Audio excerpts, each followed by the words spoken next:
Hello and welcome back to Stop and Go F1 for this, our reaction to the F1 sprint race at the Austrian Grand Prix. A race that I thought started very well. Started incredibly well. I thought, oh my goodness, this is going to be the one. But did slowly fall away into what was quite an average race at the end. Before we get into all of it, make sure you like and subscribe, of course. And a huge thank you to our members, Dakota and the Joyous James. They are members at AI Racing World Champion level and above. If you join at that level or above, you too can get shout-outs in the videos just like this. And memberships start at just 99p if you want to join at the You're a Marshal level. Let's get into the race though. The F1 sprint with Max Verstappen on pole, Lando Norris alongside. Alex Albon is starting from the pit lane due to a setup change. He had a bad qualifying yesterday, starting 19th. So I'm not surprised they wanted to make a few changes there. Weirdly though, this is the second pit lane start in a row for him now. He started from the pit lane in the Spanish Grand Prix as well. It looked like he had pretty good pace throughout the race. We'll get onto that later on. But hopefully that setup change has helped him out there. Everyone starting on the mediums for this race. We have an aborted start initially, so I wasn't really sure what happened here. I thought it might have been a technical issue, because when the guy goes across the track with the green flag, it did take a long time for the lights to do anything. Well, apparently it could have also been because there was photographers at turn 1, and they were too close to the barriers, so they had to change that from there. But for whatever reason, the start was aborted, and then when we actually get going, it is a fantastic start from Max Verstappen to keep the lead, and almost immediately, Lando Norris was under pressure from Oscar Piastri at the start of this race. Norris, not making the best start. Sainz goes around the outside of George Russell into turn 4, then that was for P4. One of the best starts, though, goes to Charles Leclerc, who obviously had that anti-stall issue in qualifying yesterday, didn't set a lap time, starting P10. By the end of lap 1, he was up to 7th. Further back, Stroll gets past Ocon for P10. Both Ocon and Gasly losing places at the start of this race. And Norris now, on lap 2, is starting to put a bit of pressure on Max Verstappen. And it has a dive bomb into turn 2 on lap 5 that takes the lead. I did not see it coming whatsoever. I thought he was way too far back, but he goes for it. He's able to keep the lead, but not for long. Max is able to get back past him. I think it was it the lap? No, it wasn't a lap later. It was the same lap. I thought that it was a lap later, but it wasn't. Later down that straight into turn 4, Max is able to go on the inside. He didn't even have DRS. Norris still had DRS on him. But Max is able to go down the inside, and as they go into turn 4, he pushes Lando out wide, doesn't push him on the track, pushes him wide enough that Piastri, who is just behind, is able to take that inside line, get alongside Lando Norris, and go past him as well. So Norris goes from leading the race to being 3rd place in the matter of 2 corners here. Some fantastic racing all around. I've seen a few people saying online already that Norris was a bit foolish to go for the move because it was never going to happen and blah, blah, blah. I don't necessarily agree with that one. I think, he made that move work. It did put him on the back foot in terms of going against Max in the second half of that, but he still had DRS. I understand why he went for the move, and he wasn't to know that Piastri was going to get him from there, but Piastri does get past into P2.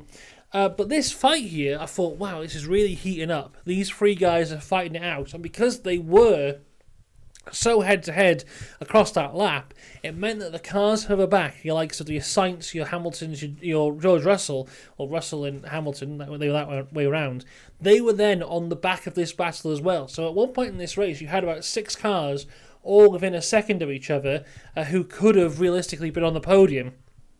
But Sainz doesn't really have the pace to keep up with them. The Ferrari looked quick initially, but fell away quite quickly as well. Looks like they're having a bit of tyre graining issues once again, maybe.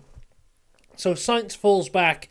Russell's able to get past him for P4 into lap 8. And then we had some awful issues with the graphics. So the timing board wasn't there. The lap counter wasn't there. Just telling us the gaps, telling us positions, just wasn't there at all. So it was quite hard to track. It was like watching a race from the 80s, where you've just kind of got to guess where everyone is and just kind of guess what the time differences are, but Max is able to pull away quite consistently from Piastri here, leading us to just have a battle between the two McLarens for second place, Piastri in the lead. Norris was all over the back of him, but wasn't actually able to get past. So as we cross the line, it is Max Verstappen who wins the race, Oscar Piastri in second, with Lando Norris in third, Russell fourth, Sainz fifth, Hamilton sixth, Leclerc in seventh, Sergio Perez is in eighth, takes the last points place for the sprint race, Magnussen ninth, Stroll 10th, Ocon 11th, Gasly 12th, Yuki Tsunoda 13th, Nico Hulkenberg 14th, Ricciardo 15th, Alonso 16th, Sargent 17th, Albon 18th, Bottas in 19th and Zhou in 20th. No DNFs there for anyone.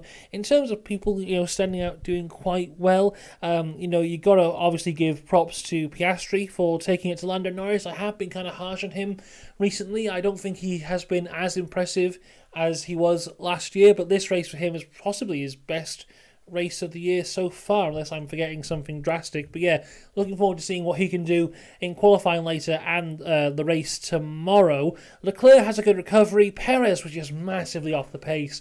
When you see Max, who's taking it to the McLaren, because I think the McLaren is the fastest car here this weekend, and you see Max taking it to him, and Perez was not even able to get to the back of the queue of, the Sainz, Hamilton, Russell lot. And Leclerc got past him relatively easily, it seems, and was able to build a gap from there.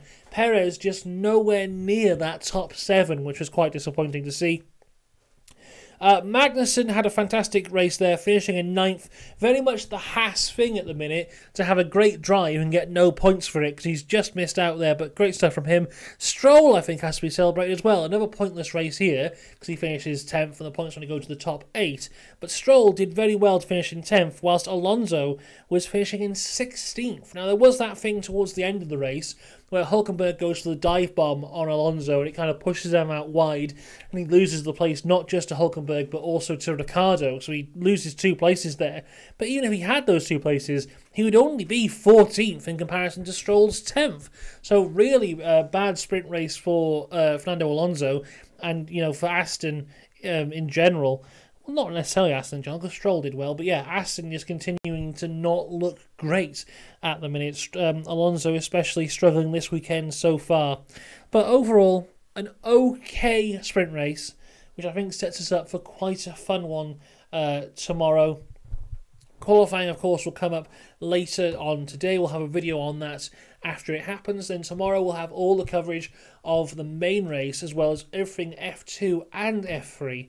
And then we'll have the driver ratings on Monday as well. So make sure you subscribe for all of that. Let me know what your thoughts of the sprint race in the comments down below. And of course, I will see you next time. So until then, have a good one. Goodbye.